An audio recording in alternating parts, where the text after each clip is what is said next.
what I have found is the people that typically have burnout, or the leaders that you have seen and they're successful, but 3 years, 5 years, 10 years later, they're not successful anymore.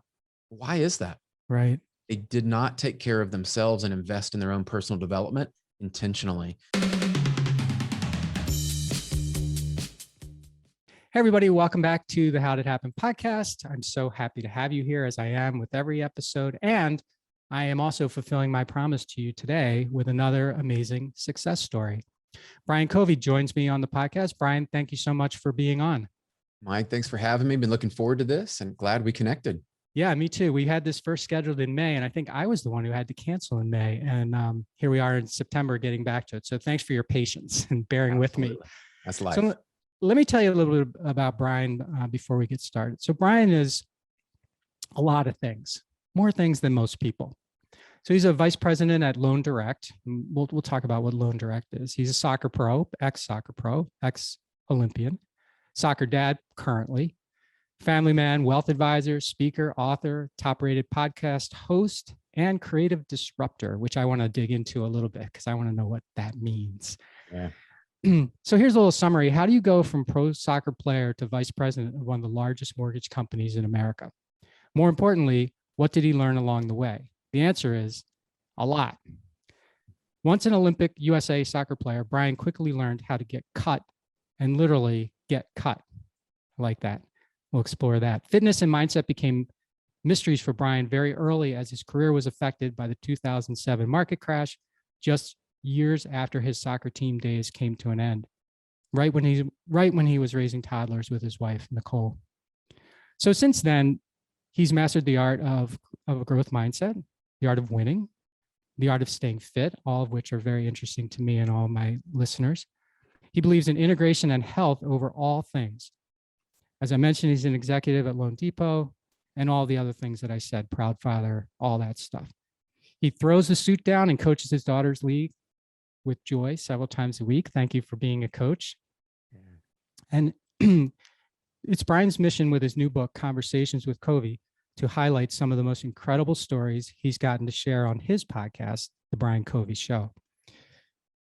It's all about balance, he says. So let's get into it, Brian. I start every show with a simple question, and that is, how did it happen for you?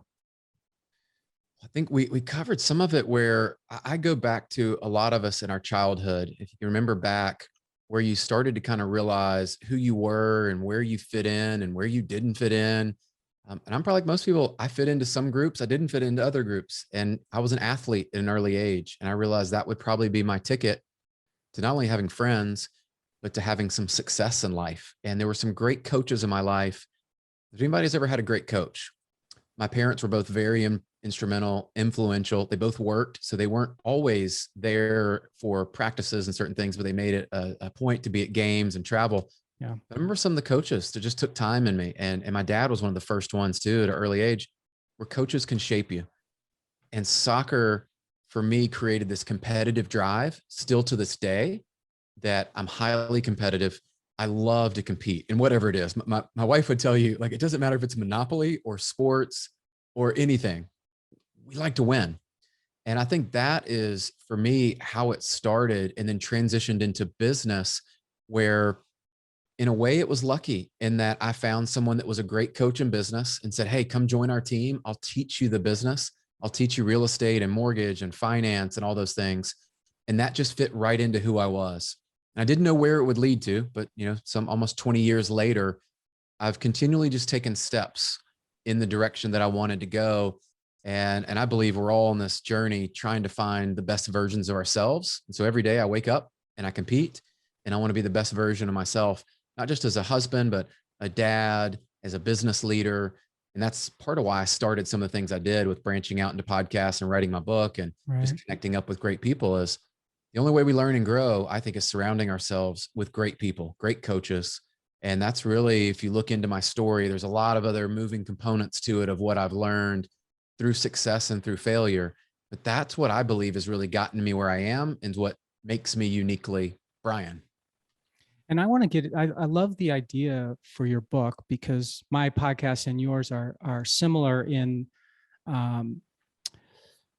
topic, I guess. They're probably not at all similar in the details, but they're similar in topic. And it's really interesting how you took the approach you did to basically call the information from your folks. So I want to talk about that a little bit later. But first, I want to go back to the competitiveness, Brian. So I consider myself pretty competitive.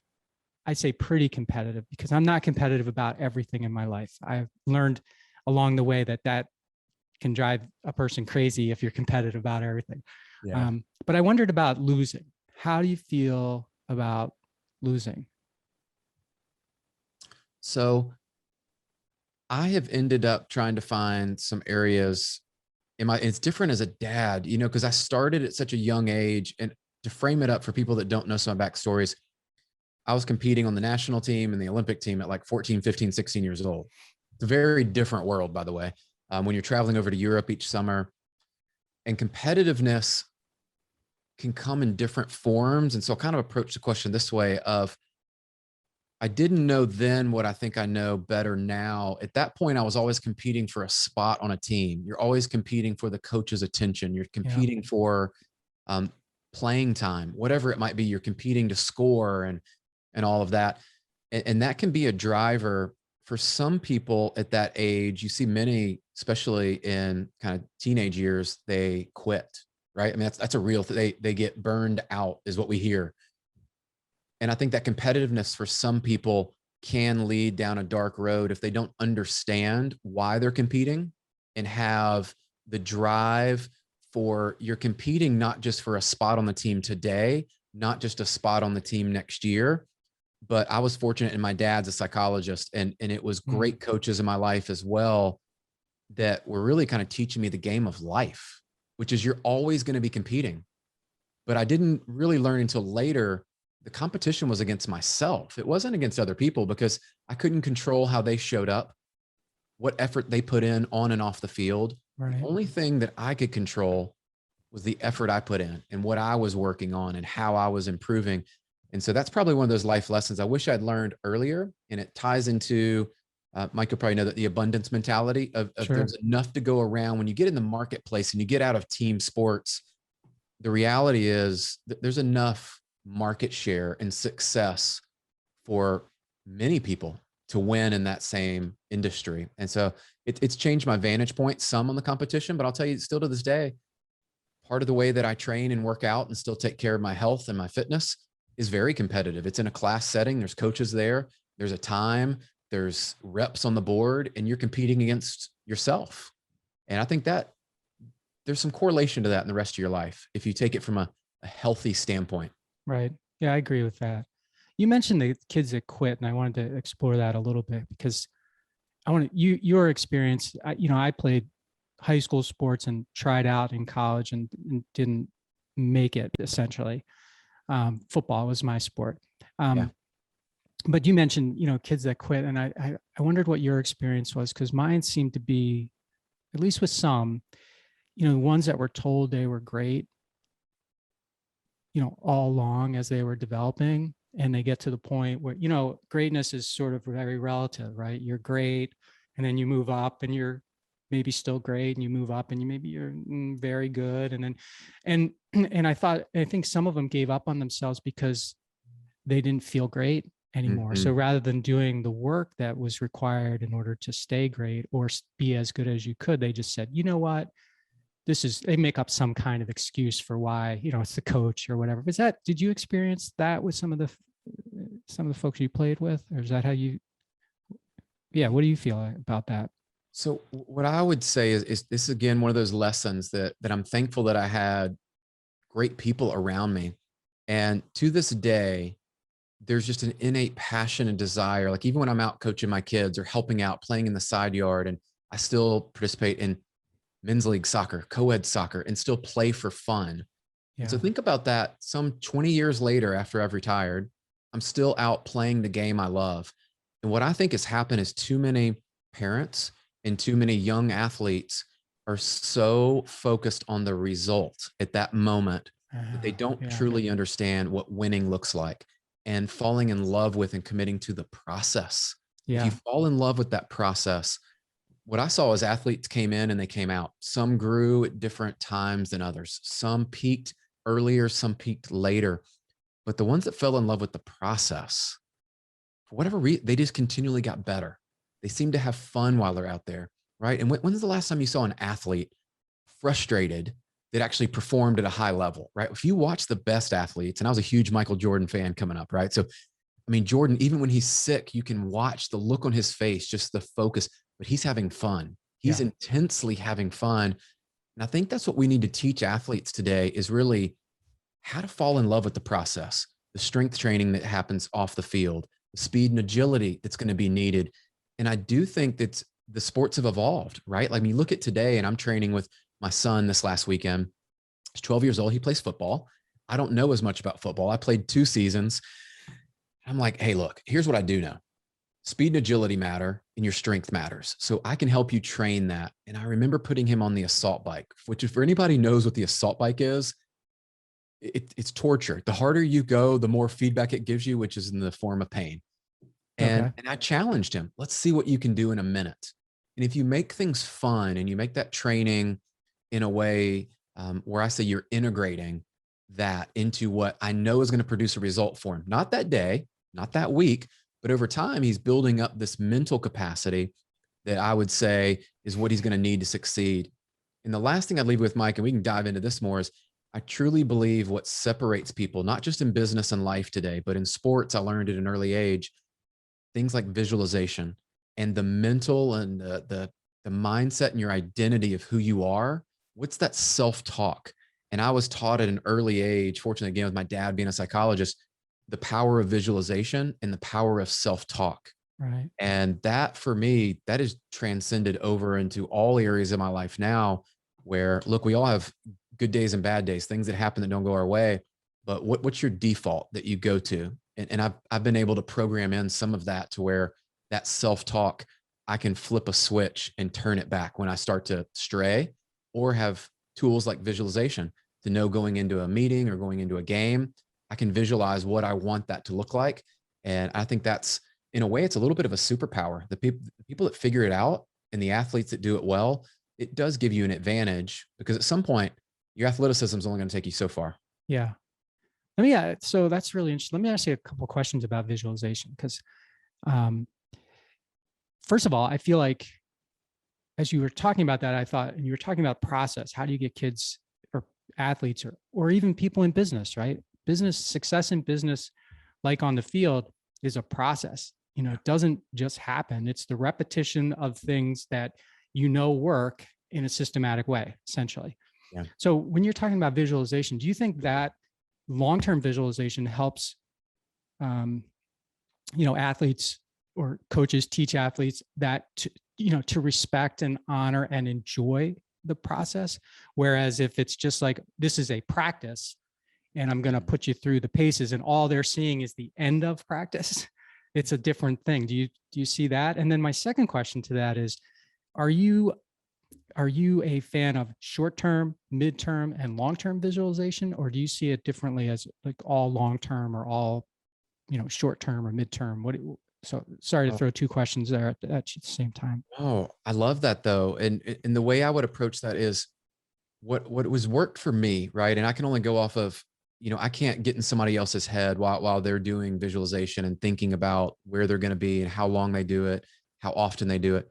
But I know as I did it at an early age, the way that I was taught was I would think through plays in a game, for example, and I would think about the ball being passed to me in soccer. Where am I going to go? Where are my options? What's going to happen? And I would practice the repetitions of me doing it well. Because look, it's like a movie. I get to write the story and the script. If I want to make every pass and score every goal and everything goes my way, I can visualize that. And that's positive. I like that.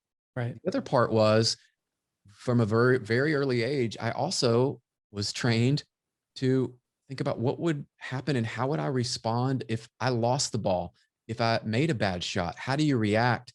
And I think there is some programming in there, right? And our subconscious really starts to come alive when you start to think about it. And what I realized is, on the field, especially in a game like soccer or hockey or football, you have literally split seconds to make decisions on the field. So why is it that some athletes make faster decisions than others? You could say it's experience. Well, how do you gain experience? Through games. How else can you gain experience? And I think this was the X factor Yeah. of our team. We would think about this and we would visualize it on the side, and I would play out games in my head. I mean, from 5 minutes, to your point, long term, I would actually go longer, and I would just sit there quietly and think through an entire game and see myself performing that. And if you ever got to a point where you got tired, you just walk away for a minute. You can come back. And that was the beauty of what was there. And I took that into sales meetings. Like if anybody's ever spoken on a stage, at your kid's school or at your church or with a small group, or even now when we're presenting in front of clients, I'll actually take a few minutes and think about, what's the opening going to be? How am I going to connect with them? How are they going to respond? What if they respond this way? What if they respond that way? What am I going to do? What am I going to do? And isn't it cool? Think about how powerful you would be if you were able to see an entire movie all the way through, and then the person beside you hasn't ever seen the movie, and you both come into a room and someone asks you questions about the movie. Who's going to have the greater knowledge and experience and be able to answer the questions? Yeah, the person who saw it. That's it. So I think there's things that we can tap into, all of us as human beings, that we haven't really tapped into that potential. And again, that subconscious. So I'm a huge believer of it. It slows my brain down. I'm quite on the go and a fast thinker. And so for me, it's also a way to slow my brain down and to see things before they happen. And what's amazing to me is the more you do it, the more those things come to life. And it's like, yeah, I expected that. I've seen that before. I know what to do in this situation. Yeah. It's very powerful. And I would encourage you, just definitely check it out. I'm sure probably like most people as a teenager, at first we all kind of laughed and thought it was hokey and this, that, and the other. I wouldn't discount it. Now I'm very thankful that I learned that at an early age. I love the way you tied frustration to visualization too. And you used the Jordan example, and there's plenty of non-Jordan examples out there. And what I mean by that is, again, whether it's in sports or in business, people who, you mentioned, how do you get to be the fastest? What's experience and all this, but the frustration thing I think is really important too, because people who get frustrated stop. Yeah. And and they're focused on the past, right? So they stop and they're focused on the past.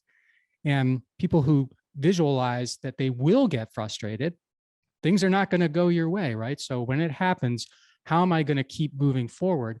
Or, instead of, say, basketball, for example, you get frustrated and you go like this, and the play's down at the other end of the court now, and you're completely useless, right? That's and business, I see that all the time. People get frustrated and then they just stop, and they live in the past instead of knowing that that's part of moving towards the future. Yeah. Too many emotions. I think that we allow ourselves to get consumed in those emotions.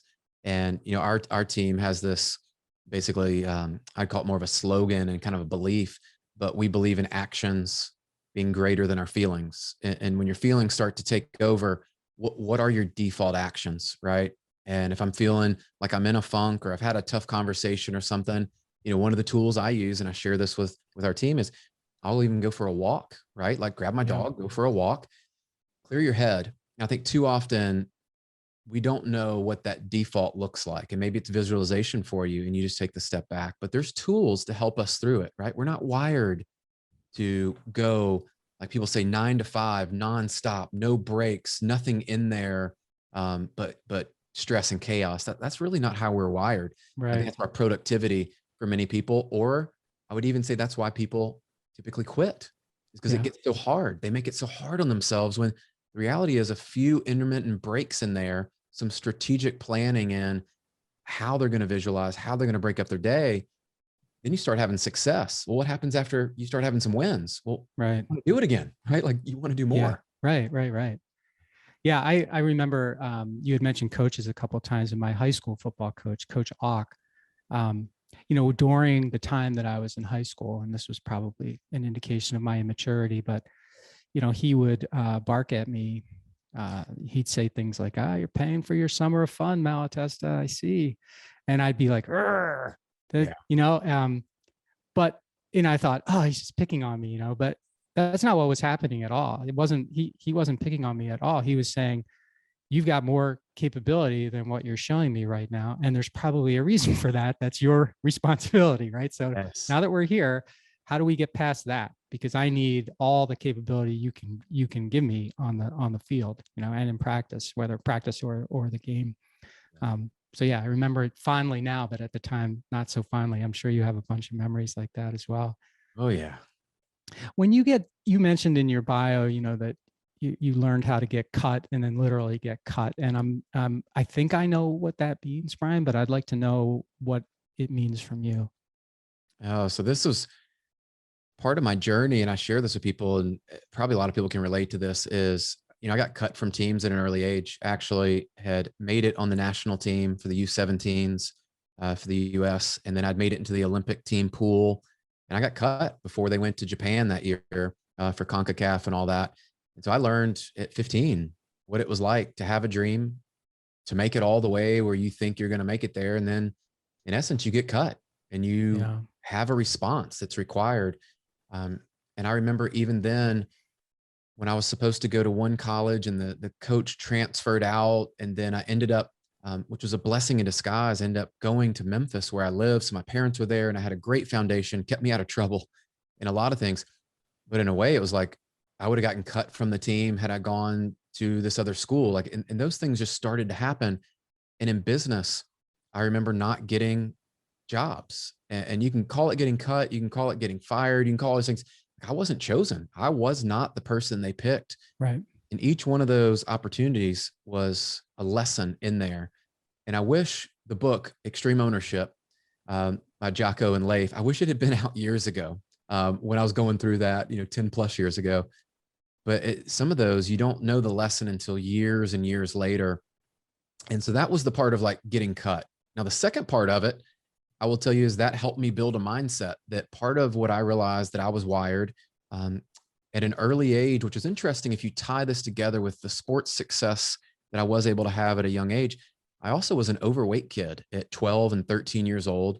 I was playing basketball and soccer. Oh, it was bad. Like, I literally went in, and our physician was also our basketball coach. So it was AAU, highly competitive. We would travel and play all these games. And I remember going in, he's like, Brian, and he's telling my parents, they're like, your cholesterol is through the roof. I was about, for me, I think maybe 5'8" at that age, 12, 13 years old, 180, 190 pounds, like not good. Like, how I was able to compete was not good. And so I learned over the next couple of years what eating healthy looked like. And I have high blood pressure in my family and all these things that I know, like obesity and things. Like, I can't mess with this. Like, I don't need to go down a route. And so that's where my fitness journey really started. And I ended up losing close to 30 pounds, got super fit, started to take care of things there. Now, fast forward, when we had our two first kids, my wife and I, and we're living in Florida, and I'm starting to gain weight again, right? And my brain's just like, oh man, what's going on? Right. And I'm putting on probably 20 pounds. And they call it like the, what is it? The pregnancy weight for the husband, whatever they call it. Yeah. I know the word sympathy. Yeah. It's like sympathy weight. Well, I put it on. And I'm this athlete, and I'm thinking, man, I'm in my early 30s. And is this what it's like to be a dad? And you see all the dad bod and all, and you're like, is this where it's going? Well, it was another opportunity for me in my life to recommit and say, you know what? That's not going to be the life that I go down. And so I, again, at that point, started to work out, and I was doing all these crazy things like P90X, and I tried Insanity, and I'm just like doing these half marathons and running.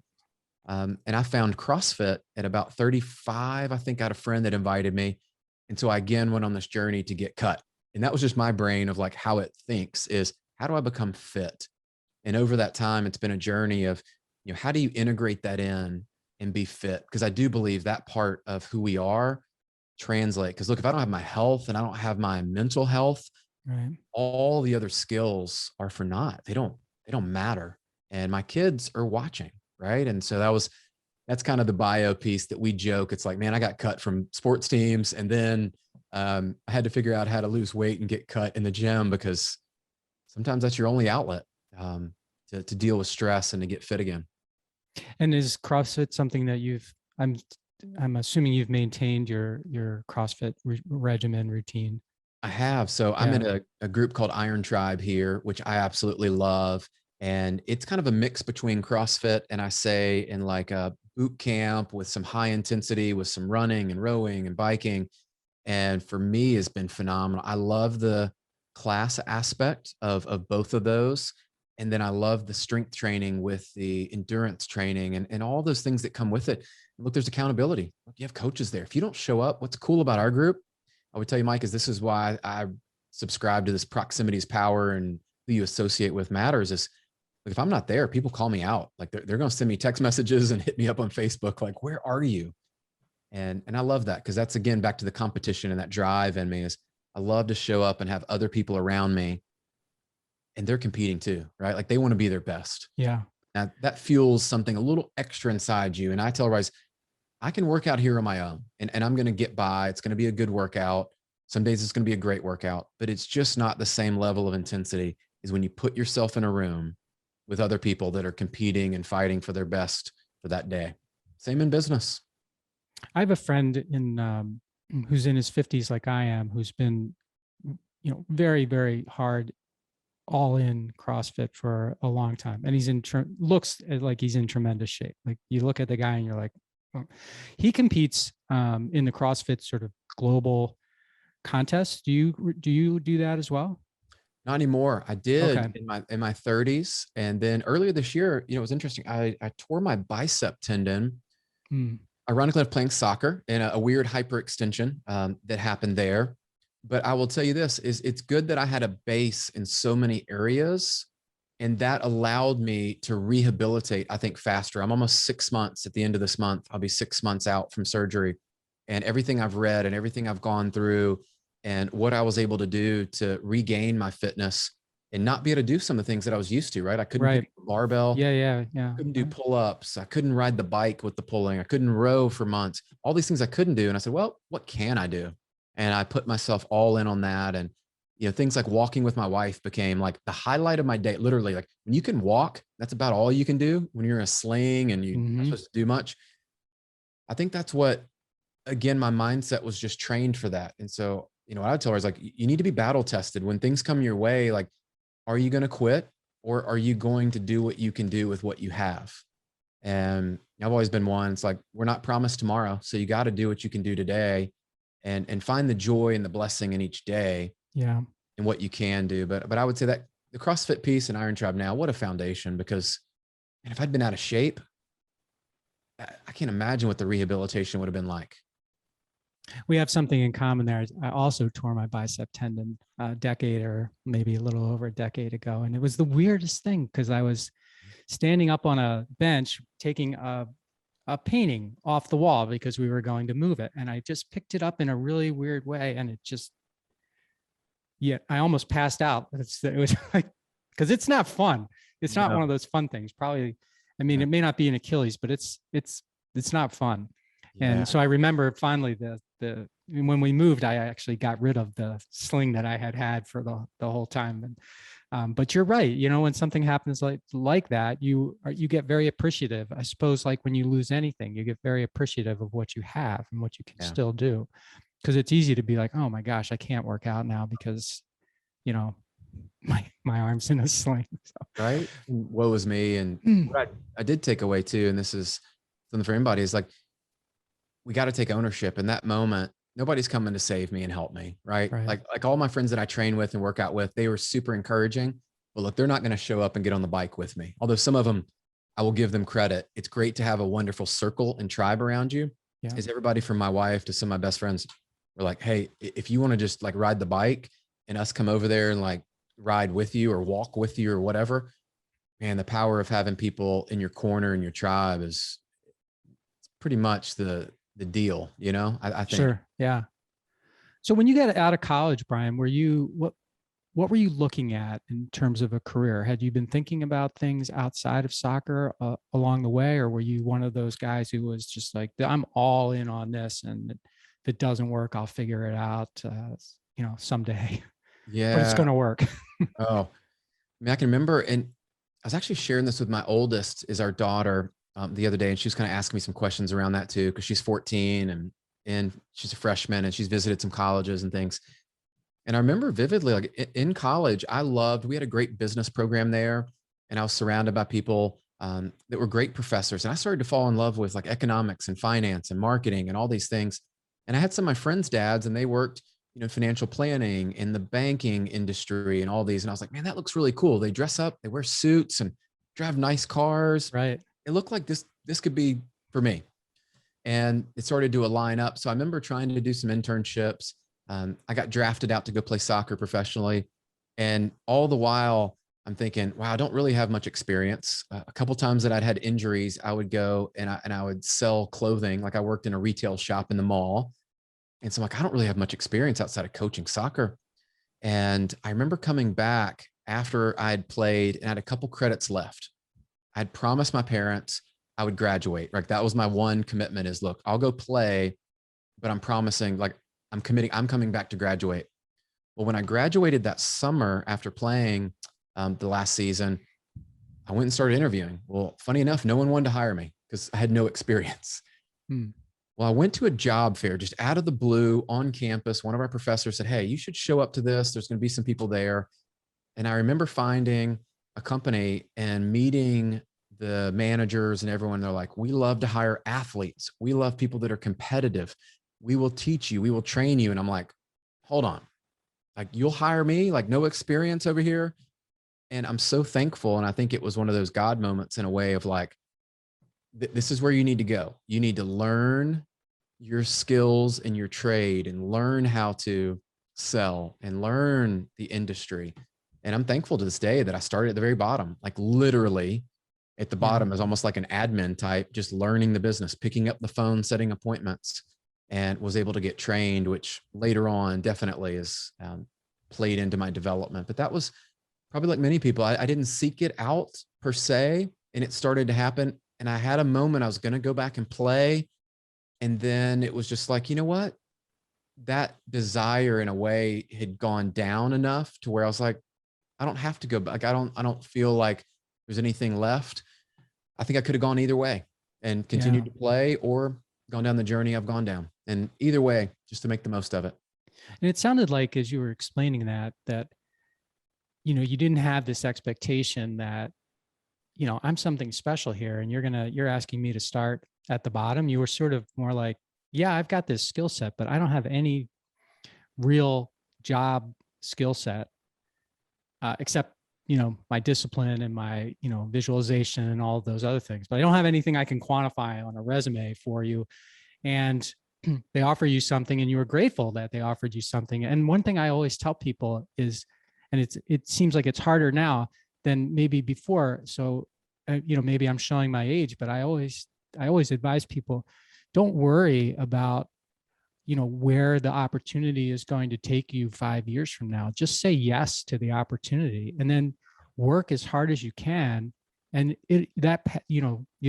where you're going to end up is going to start to be much more clearer to you than if you decide, I'm going to wait until the thing that I feel like I deserve in 5 years is right in front of me, because you won't recognize that either. Oh, no. And that's such great advice too. And I said yes to a lot of things. I went on a lot of interviews internally in the first organization that I was with for almost 13 years. And I went on several panel interviews and didn't get selected. A couple of them I did get selected. But what I learned is just be grateful, because even though I didn't get those opportunities when I did, I met wonderful people. I got feedback about where I was, where I needed to improve. And one of the best things I did earlier in my career that I would advise anybody to do is ask those tough questions of, where do you see me excelling? Where are the areas you see that maybe I need to work on, and get the feedback, right? And that was like 360 feedback and disc profiles and Myers-Briggs. And, I kind of nerded out on all that stuff and realized, that could be a real powerful tool to understand myself. And then I could understand others through that. And that helped. You don't always get that position, but you're right. If you're grateful in the moment and just say yes. I remember taking a couple of temporary opportunities within the organization. They're like, hey, we need you to help out over here. Just say yes. Go figure it out. And that definitely is a catalyst, I think, for all of us in our personal growth. Is you're never going to really feel like you're 100% ready, right? Yeah. Like you got to test yourself. If you do feel that much prepared and that ready, you're probably not going big enough, and you need to expand out. I know I moved 4 times in the first 5 years of my career because I was always saying yes, I just thought that just was what I thought you should do. Yeah. And I think a lot of people might have looked at me and been like, "You're crazy to do that. There's no, there's no reason to do that." But I felt like there was. I felt like somebody was saying to me, sort of like the coach I described, "You have more capability than what you're showing me right now, and I'm actually going to try to get it out of you." Yeah. Yeah, I really believe in that. Yes, and particularly, as you're young in your career, because if you get used to saying no, don't expect the world to keep asking. It's not going to keep asking. Yeah. There'll come a time where no is actually very powerful and you need to Yes. free up space for your yeses. But yeah, early on, I'm glad I said yes. And some of those were tough yeses. I remember my Yeah. wife and we moved to Florida and we didn't have kids yet. And then we immediately got pregnant, probably 6 months from being there. And that was tough. We had just built our dream home, we thought, where we were going to raise our kids and all these things. And the next thing you know, it's like an opportunity shows up. And I kept wanting to say no and wanting to say no. And I think that was, again, one of those catalysts of growth is when you step outside of that comfort zone. You just don't know what's going to happen. You don't know Right. what Yeah. next opportunity will come. Right. But if you stay in the comfort zone, you won't know when the next opportunity is going to come either, because it won't. Life would have looked different. Yeah.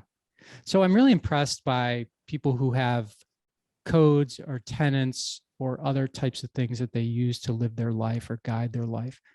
I don't, not written down, not, something that I can easily articulate. I think I do up here, but truth is, if it's just up here, it's probably not refined to the place I want it. You do. You have these 5 tenets that you live by. It's super impressive to me. I want to know where it came from, Brian. Where did that come from, and how has it helped you? I think for all of us, we have these moments of like clarity, and it could be in a difficult situation or it could be in a success. And we have these thoughts that they actually guide us and we default to them, but we're just not aware of them. And I had, again, a mentor that helped me. I started to write down some things about what were my beliefs. And it was early in my leadership career. And I realized as a leader, like I didn't really communicate. I didn't have clarity on like who I was and what I believed. And so the tenets really came out of that exercise. Is it was a coach that actually challenged me and said, "Hey, let's take some time. Let's write down what you believe and what Brian stands for in some of those things." And it was also a way for me to be able to communicate who are the people that I want to be around and how do I want to live my life. And I would say for anybody, like when you go on social media, people are looking at you and judging you in different ways. And if you can't clearly communicate and articulate why you're different or what you stand for, in a way, you need to repel some people at the same time as you're attracting them. And so that was really just birthed out of an exercise from a coach that was challenging me. And it was, if I remember correctly, I had hired a couple people and they didn't work out. And I remember just wondering, like, what am I doing wrong? Like, I'm hiring people, and on the numbers side of things, so anybody in sales will get this, their numbers are there. Right. Their integrity and their character and what they stood for, we were not in alignment. And so to write down your beliefs and some of those tenets, it'll help you become very clear on how you make decisions every day. And I've kind of taken that for me as a guiding light of like, for all of us, we have decisions every day, lots of them. So how do you choose this over that? Well, if you don't know, you're going to say yes to everything, right? Or maybe you're a no person and you say no to too many things. And so I think that was where it was birthed from, Mike, and I've shared that with our team and put it on social media and things, because I just think it's one of those, like, we need to put out there what we stand for and what we believe. Sure. I think it's kind of interesting too, that you did it as an exercise with a mentor and a coach. And it didn't just sit on a shelf somewhere. I think a lot of times you do those things and it feels good, you get it done, and then it's a thing that you did and you've incorporated it into your the rest of your life. I think that's pretty good. Pretty cool. What I would share, I was looking back at something here that someone had shared with me recently on that, and they had actually sent me something about it and they connected with it. And so I think a lot of times we're too guarded with, we keep this information, the things we believe and all this. And in society today, we don't share things. And it's like, man, unless you share what you stand for, right? In the movie Hamilton, right? You'll fall for anything. Yeah. I think there's more leaders that need to stand for something and to communicate out there, like, what do you stand for? And who are you? And I think for many leaders, unless you've gone through that exercise, you don't really have clarity on who you are. And then it's going to be hard for you to attract the right kind of people and know the people you want to be around and on your team, right? Because you don't really know, and you'll just take anyone, and that's not good. If you don't mind, I want to go on a little tangent here. Yeah.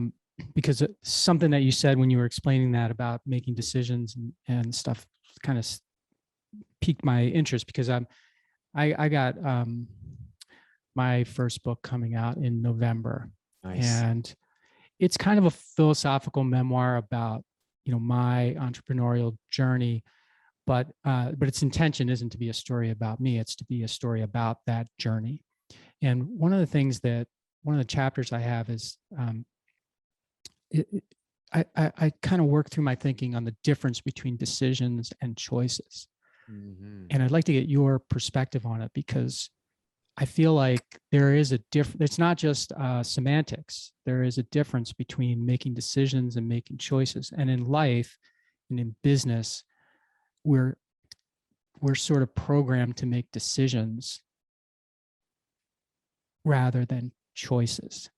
And what I mean by that is, people expect quick stuff. You kind of get rated on maybe how quickly you can do things, but also decisions can be things that you don't take ownership of. Like, I made the decision, but it was because of, and you can just go ahead and create whatever excuse you want. But a choice, to me, is something different. A choice is a very deliberate, intentional thing. It's not a quick reactionary thing like perhaps a decision. But I might be crazy. I feel like you're going to have a perspective on this that I'd appreciate. So I would probably flip them if it were okay. The way I would view it is every day we make a series of choices, right? Like we choose to wake up in the morning. I don't necessarily look at that as a decision to wake up, although if I decide to hit the snooze button, I look at choices are the things that are coming in, and actually, like I'm choosing to be on, this call, and I'm choosing to say this versus choose that. I'm choosing to call this person back, all those. And the choices are the ones that stack up over time and actually become more of the habits that form. Whereas decisions, I look at, at least for me, decisions to me are a little bit more strategic in nature, and many times have longer impacts. Of decisions require me to gather data and analyze the situation and decide to do this.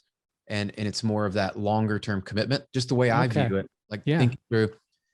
Because if you look at the way the brain works a little bit, the choices we make really many times are coming from our subconscious.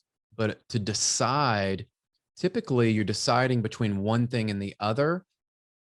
And a decision typically in the psychology of it is you're deciding to go do this versus that.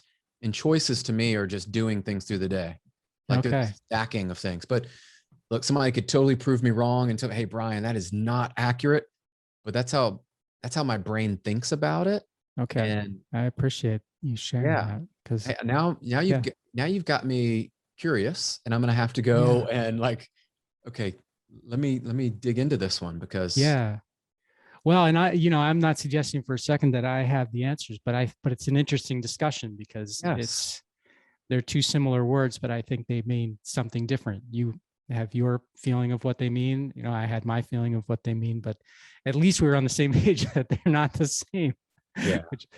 So let's talk about your podcast for a little bit, and your book that came out of the podcast. So Conversations with Covey, and subtitle to that is How to Win at Life No Matter Where You Are Now, which I love, by the way. So you got your podcast started.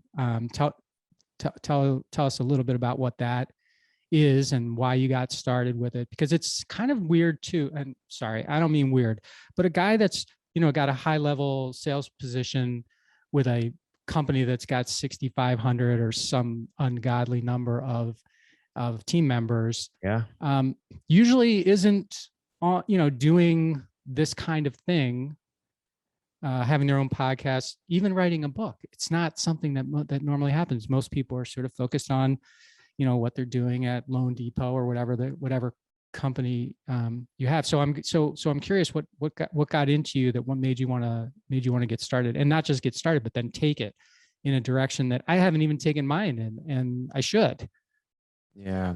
So it all started with actually some people making fun of me and laughing when I said, "Hey, I think I'm going to do a podcast. Here's what I'm thinking about doing." And I remember people laughing at with, which is probably the worst thing to do to a guy like me that's that competitive and Right. driven. It's Yeah. like, if you tell me I can't do something, Sure. like buckle up. You're going to go on the ride with me. You're either Right. with me or you're against me on it. Yeah. Thanks for the fuel. I really That's what I appreciate it. said is like, okay. And here's where I saw an opportunity. And I think this is for all of us. We see an opportunity, and the difference between people like you and me and just someone else that hasn't done it is that we decided to go do it. That's Yeah. literally it. And I saw an opportunity in our industry.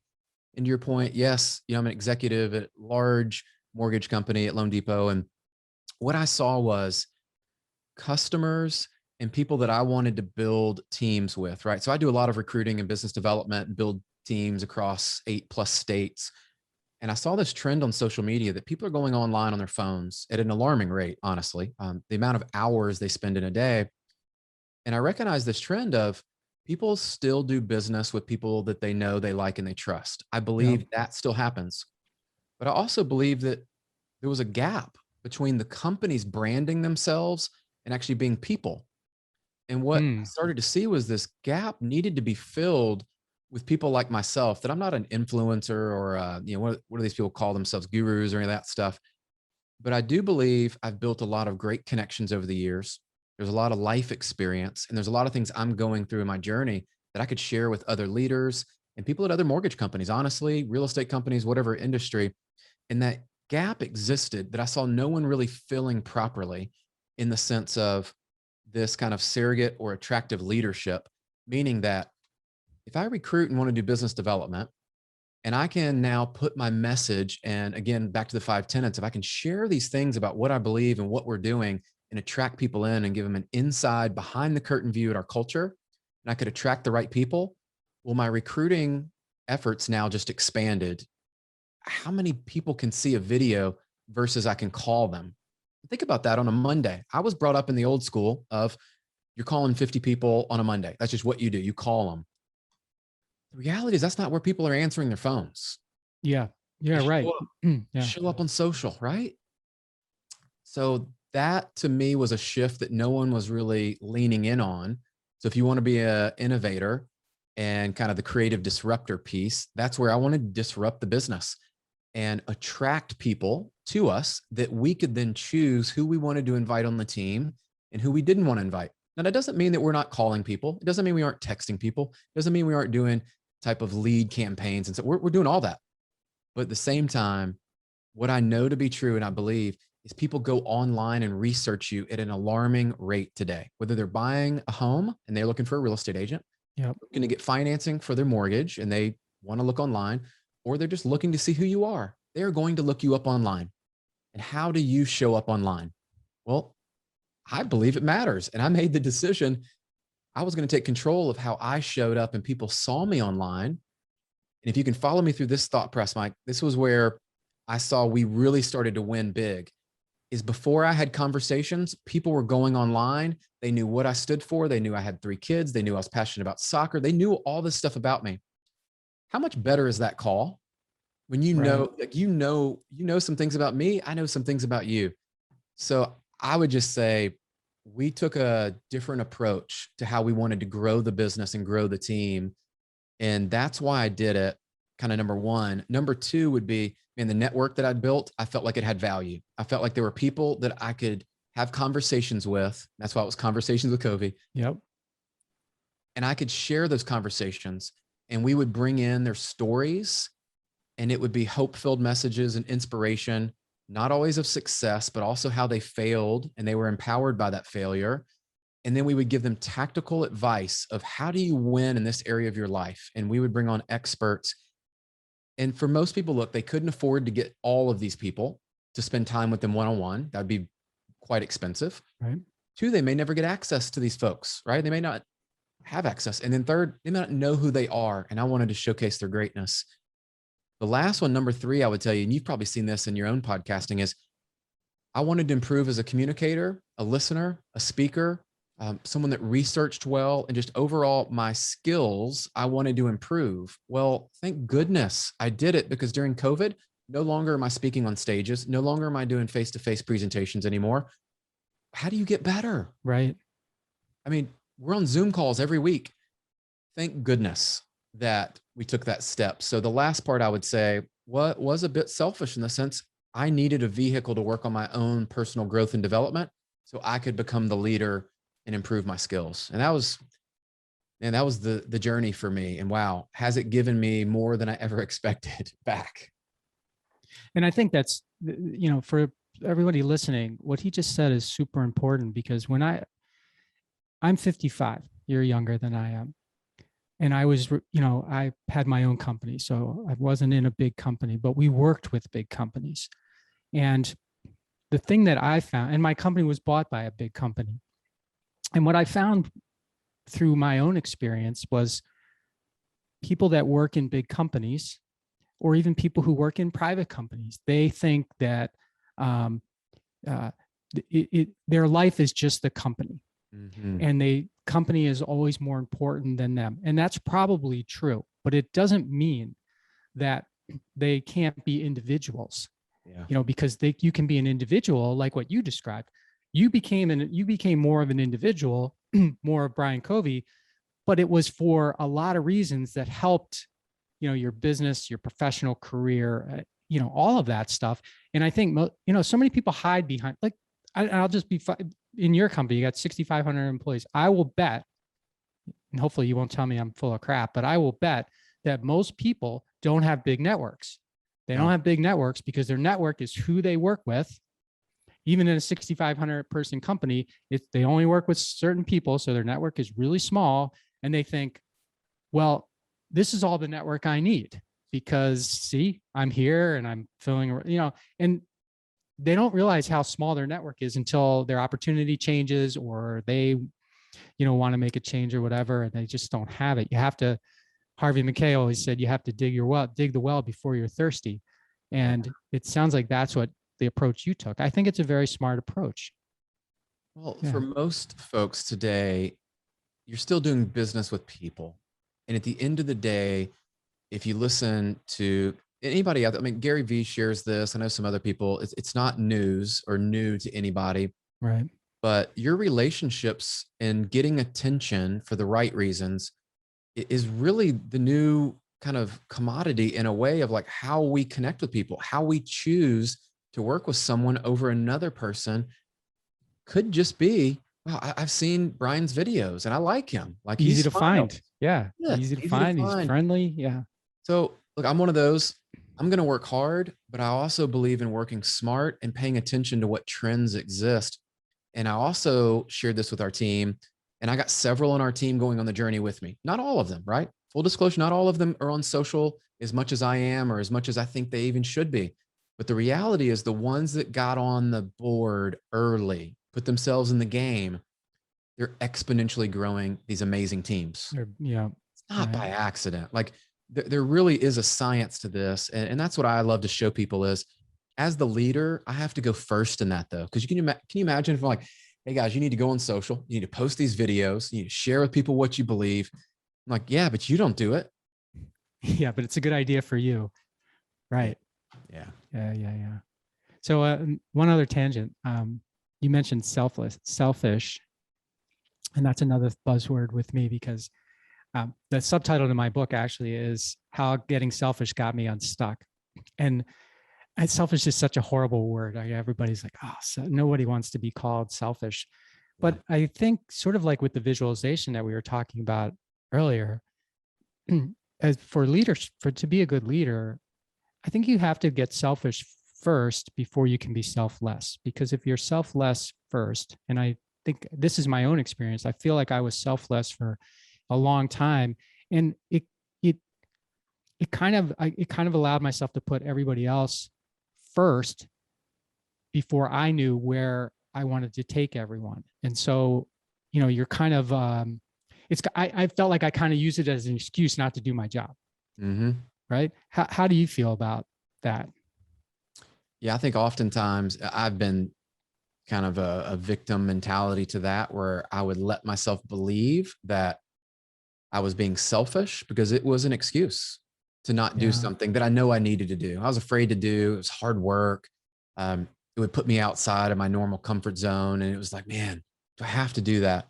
Like, that's just being selfish. I'm going to go do this over here. Right. And look, like, let's call it what it is, guys. I am not talking about being selfish and like leaving and, not taking care of your spouse or your family, all those. Yeah. That's not at all what I'm talking about. What I am talking about is like practical things, like, for example, taking care of my health each day as part of my day versus just scheduling another meeting to feel like I'm scheduling another meeting. And what I have found is the people that typically have burnout, or the leaders that you have seen and they're successful, but 3 years, 5 years, 10 years later, they're not successful anymore. Why is that? Right. They did not take care of themselves and invest in their own personal development intentionally. And so that's got to be very intentional. And you've got to have your values and clarity around what your priorities are. And you just have to back those up. So if you look at it from that side of it and go, these are my priorities. It's for me, like faith, family, fitness, and finance. Like, okay, what am I doing in my faith today? What am I doing for my family today? What am I doing in my fitness today? And the reality is, we all have excuses. And the best one, right, is like, I don't have enough time. Yeah, BS. We all have time. It's what you make time for and how you do things. And I shared this with a friend of mine the other day. I was struggling with working out. I'll just share that because that's probably one we all try to figure out and like struggle at some level. Sure. And I shared with him a 15-minute workout that absolutely destroyed me. And I said, look, I didn't have much time. And I had excuses going in my head. Like, I don't have 30 minutes. I don't have an hour. I got to set it up. I got to do this. I got to do that. And I just flipped a switch and said, you know what? Here's what I'm going to do. And just start doing it. Start walking, get on the bike, get on the rower, go do something. 15 minutes or less is better than nothing. And too often times we allow ourselves to say, well, if the situation isn't perfect, if the conditions aren't just right, I'm not going to do it. I'll call that client back when I feel like it. Or, oh, it's too late in the day, I won't call them, right? Like, there's all these excuses. And we got to harden up. Like, we got to go do hard things and take the step and go do it. And a good friend of mine shared this. You can't pour into others if your cup doesn't have something in it, right? So you can't pour from an empty cup. You have nothing to give.